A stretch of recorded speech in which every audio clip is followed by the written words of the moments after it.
بسم اللہ الرحمن الرحیم. السلام علیکم اسٹوڈنٹس. آج ہم لوگ اپنا MGT 211 کا لیکچر نمبر 14 کریں گے. لیکچر نمبر 14 میں ہم لوگ اسٹیک ہولڈرز کے بارے میں بات کریں گے، اور اس میں جو ہے نا سب سے پہلے کچھ ڈیفینیشن ہے. اس میں بھی امپورٹنٹ پوائنٹس آپ لوگوں کو ساتھ ساتھ پوائنٹ آؤٹ کر کے بتا دیے جائیں گے. مڈ ٹرم اب قریب آ چکے ہیں، تو بہت سارے اسٹوڈنٹس ہیں جو مڈ ٹرم کی پریپریشن کیسے کریں، یاد کیا کرنا ہے یہ بتا دیں. آپ لوگوں نے لیکچر سننا ہے. لیکچر میں جو چیز آپ لوگوں کو بتائی جاتی ہے کہ یہ یاد کرنا ہے، یہ والا امپورٹنٹ ہے، وہ آپ لوگوں نے یاد کرنا ہوتا ہے. اور بس، اور اس کے بعد جو کوئزز ویڈیوز ہیں وہ آپ لوگوں نے واچ کر لینی ہے بس. اس کے علاوہ آپ لوگوں کو کسی چیز کی ضرورت نہیں ہے. آپ لوگوں کی 100% 4/4 GPA والی پریپریشن ہے. اگر آپ لوگوں نے لیکچر کو اچھی طریقے سے سمجھا ہوا ہے، جیسے میں نے بتایا تھے پوائنٹس، وہ آپ لوگوں نے یاد کیے ہوئے ہیں، اور جو میں نے آپ لوگوں کو ہینڈ آؤٹ سے یاد کرنے کے لیے کہا تھا وہ بھی کر لیا، اور آپ لوگوں نے سارے لیکچر لینے کے ساتھ ساتھ ہینڈ آؤٹ ایک دو دفعہ آپ لوگوں نے ریڈ بھی کیا ہوا ہے، اور پھر آپ لوگ کوئزز کی ویڈیوز بھی دیکھ لیتے ہیں. آپ یقین جانے آپ لوگوں کی پرفیکٹ بالکل تیاری ہے. ٹھیک ہے، آپ لوگوں نے ویڈیو کو سکپ نہیں کرنا، اور حالم اسٹڈی انسائٹس کے چینل پہ آپ لوگوں نے ہمارا ساتھ دینا ہے. آپ لوگوں نے آپ لوگوں نے لیکچرز لینے دوسرے بھی مختلف سبجیکٹس کے. ہم لوگ چلتے ہیں اپنے لیکچر کی طرف، لیکچر نمبر 14 کی طرف. سب سے پہلے ہم لوگ بات کرتے ہیں اسٹیک ہولڈرز کی. وہ لوگ جو کہ بزنس کے افیئرز میں انٹرسٹڈ ہوتے ہیں کسی بھی طریقے سے، ان کو ہم لوگ کیا کہتے ہیں؟ اسٹیک ہولڈرز کہتے ہیں. یہ تو ڈیفینیشن آپ لوگوں کی فنگر ٹپ پہ ہونی چاہیے، بہت زیادہ امپورٹنٹ ہے. اسٹیک ہولڈرز میں کون کون لوگ آ جاتے ہیں؟ کسٹمرز، امپلائیز جو چیزوں کو سپلائی کرتے ہیں، سپلائرز، بینکرز، وہ بھی کیونکہ وہ کمپنی میں کنٹریبیوٹ کرتے ہیں، گورنمنٹ، اور سوسائٹی. یعنی کہ جو بھی چیز آپ کے بزنس سے ریلیٹڈ ہوگی نا، آپ کے بزنس کے ساتھ اس کو کوئی نہ کوئی تعلق ہوگا، وہ سارے کے سارے اسٹیک ہولڈرز میں آ جاتے ہیں. ٹھیک ہے، یہ سارے کے سارے آپ لوگوں نے یاد کرنے ہیں. یہ آپ لوگوں کے MCQs میں آتے ہیں کہ اس میں سے کون کون سے اسٹیک ہولڈرز ہیں اور کون سے اسٹیک ہولڈر نہیں ہیں. ٹھیک ہے نا، تو یہ آپ لوگوں نے سارے یاد کر لینے ہیں. آگے ہم لوگ چلتے ہیں رائٹس آف کسٹمرز. دیکھیں، جو کسٹمرز ہوتے ہیں نا، ہمیشہ ان کے کچھ حقوق ہوتے ہیں. کنزیومرزم کی اگر ہم لوگ بات کریں تو کنزیومرزم میں 3 پوائنٹس آتے ہیں. یہ تینوں پوائنٹس آپ لوگوں نے اچھے طریقے سے یاد کرنے ہیں. کنزیومرزم کا مطلب ہوتا ہے کسٹمرز کے رائٹ کو پروٹیکٹ کرنا، ایسا پروڈکٹ بنانا جو کہ کسٹمرز کی ایکسپیکٹیشنز کے مطابق ہو، اور کسٹمرز کو سیفٹی پرووائڈ کرنا، ان کے لیے پروڈکٹ بالکل سیف بنانا. ٹھیک ہے، یہ 3 چیزیں آ جاتی ہیں کنزیومرزم کے اندر. اب جو کسٹمرز ہوتے ہیں نا، ان کا یہ بھی حق ہوتا ہے کہ وہ آپ سے انفارمیشن لے سکتے ہیں. پروڈکٹ کے بارے میں انفارمیشن لینا ان کا حق بنتا ہے. سپلائر، جو بندہ ان کو سپلائی کر لے، اس کے بارے میں انفارمیشن لینا. سسٹم کے بارے میں، کس سسٹم کے تھرو آپ چیز بنا رہے ہیں، آپ لوگ آگے کنوے کر رہے ہیں، اس کے بارے میں انفارمیشن لینا. آپ کے پروسیجرز کیا ہیں، آپ لوگوں کے اسٹینڈرڈس کیا ہیں، پروڈکٹ کے اندر کون کون سے انگریڈینٹس آپ لوگوں نے یوز کیے ہیں، آپ کی کمپنی کا اوریجن کیا ہے، آپ مینوفیکچرنگ کا میتھڈ کون سا یوز کرتے ہیں، آپ لوگوں کی کوالٹی کی اسٹینڈرڈس کیا ہے، کہ آپ لوگوں کی پروڈکٹ کی کوالٹی کتنی ہے. ٹھیک ہے، یہ جو ساری چیزیں ہوتی ہیں نا. اور اس کے بعد کسٹمر کا یہ بھی ایک حق ہوتا ہے کہ ان کی بات سنی جائے. ان کا یہ بھی حق ہوتا ہے کہ وہ خود اپنی مرضی سے کوئی پروڈکٹ چوز کریں، اور کوالٹی سروس، آپ ان کو بہترین سروسز پرووائڈ کریں. یہ سارے کے سارے جو ہے نا وہ کسٹمرز کے رائٹس میں آتے ہیں. تو یہ جو رائٹس ہیں نا، یہ سارے کسٹمرز کے، یہ آپ لوگوں نے اچھے طریقے سے کر لینے ہیں. اس کے بعد آگے ہم لوگ بات کرتے ہیں responsibilities of the organization towards environment. جو بھی آرگنائزیشن ہو، کوئی بھی بزنس ہو، ان کی کچھ ذمہ داریاں بن رہی ہوتی ہیں ماحول کی طرف بھی. اب وہ ان کی رسپانسبلٹیز میں یہ چیز آ جاتی ہے کہ جو بھی ویسٹ واٹر ہوتا ہے ان کو وہ ری پروسیس کریں. ٹھیک ہے نا، دوبارہ سے استعمال کے قابل بنائیں.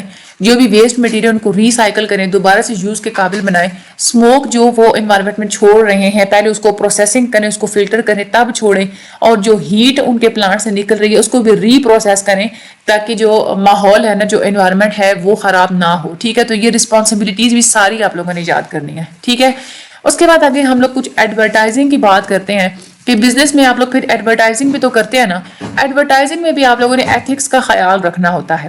ایک تو یہ ہے کہ آپ لوگوں نے جو آپ لوگ آگے کمیونیکیٹ کر رہے ہیں، آپ جو اپنی چیز کا اشتہار چلا رہے ہیں، اس میں جو کمیونیکیشن ہو رہی ہے وہ سچی ہے یا جھوٹی ہے.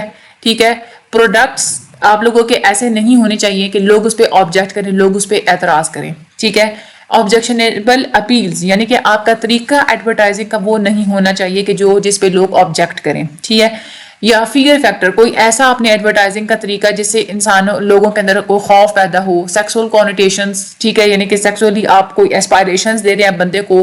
آپ ٹائمنگز، جو ایڈورٹائزنگ جب آپ کر رہے ہیں، آپ کا اشتہار اس ٹائم پہ نہ چلے کہ جب لوگوں کو اعتراض ہو. اسموکنگ نہیں ہونی چاہیے آپ لوگوں کی ایڈورٹائزنگ میں.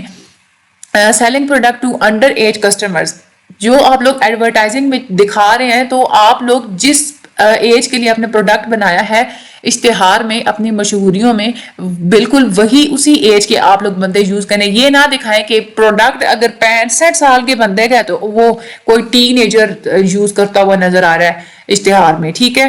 اس کے بعد لیگل کمٹمنٹس یعنی کہ قانونی طور پہ بالکل آپ لوگوں کا ایڈورٹیزمنٹ جو ہے وہ ٹھیک ہونے چاہیے. ڈسکریمنیشن نہیں ہونی چاہیے, تفریق ٹھیک ہے نہ ہو, اور امپلائز کی ہیلتھ اور سیفٹی کا بھی خیال رکھا جانا چاہیے. ٹھیک ہے. تو ایڈورٹائزنگ میں یہ ساری چیزیں جتنی بھی پوائنٹس ہوتے ہیں یہ بھی آپ لوگوں نے یاد کرنے ہیں. اس کے بعد آگے ہم لوگ بات کرتے ہیں وسل بلوورس کی. وسل بلوورس کون لوگ ہوتے ہیں؟ وسل بلوورس وہ لوگ ہوتے ہیں جو کہ کسی بھی کمپنی میں کوئی بھی ارریگولرٹیز دیکھتے ہیں, کہیں پہ بھی کمپنی میں کام کے اندر کہیں پہ بھی کوئی خامیاں دیکھتے ہیں نا, تو وہ خامیاں وہ مینجمنٹ کو بتاتے ہیں. ٹھیک ہے. مینجمنٹ کے علم میں لاتے ہیں. یہ وہ لوگ ہوتے ہیں جو کہ ہمیشہ پازیٹیو کام کرتے ہیں, جو ظاہر سی بات ہے مینجمنٹ کو پتا ہونا چاہیے نا کہ فارم میں کیا کیا کام ہو رہے ہیں. ٹھیک ہے. تو یہ اپنی طرف سے تو یہ بیچارے پازیٹیو کام کر رہے ہوتے ہیں, لیکن بہت ساری ایسی آرگنائزیشنز ہوتی ہیں جہاں پہ لوگوں کو اچھا نہیں سمجھا جاتا. زیادہ تر ایسا ہی ہوتا ہے, ان کو شکایتی اور چغل خور کہا جاتا ہے. ٹھیک ہے. تو یہ لوگ وسل بلوورز ہوتے ہیں. اس کے بعد آگے ہم لوگ بات کرتے ہیں مینجمنٹ کی. مینجمنٹ کا مطلب یہ ہوتا ہے کہ دوسروں سے کام کروانا, یہ ایک مینجمنٹ ہے. یہ مینجمنٹ ایک ایسا پروسیس ہوتا ہے جس میں آپ لوگ مختلف قسم کی ایکٹیویٹیز کو آپس میں کوآرڈینیٹ کرتے ہیں, انٹیگریٹ کرتے ہیں, تاکہ جو بھی آپ لوگوں کا کام ہے نا, جو آپ لوگ دوسروں سے کرا رہے ہیں, وہ بالکل کمپلیٹلی اور ایفیشینٹلی اور افیکٹو طریقے سے کمپلیٹ ہو سکے. یہ ہوتا ہے مینجمنٹ. ٹھیک ہے. اب مینجمنٹ میں جو بندہ یہ سارا کام کر رہا ہے اس کو ہم لوگ کہتے ہیں manager. A person who practices the functions to achieve management objective. وہ بندہ جو مینجمنٹ کے جو مین گول ہوتے ہیں ان کو حاصل کرنے کے لیے کام کرتا ہے, کوشش کرتا ہے, اس کو ہم لوگ بولتے ہیں مینیجر.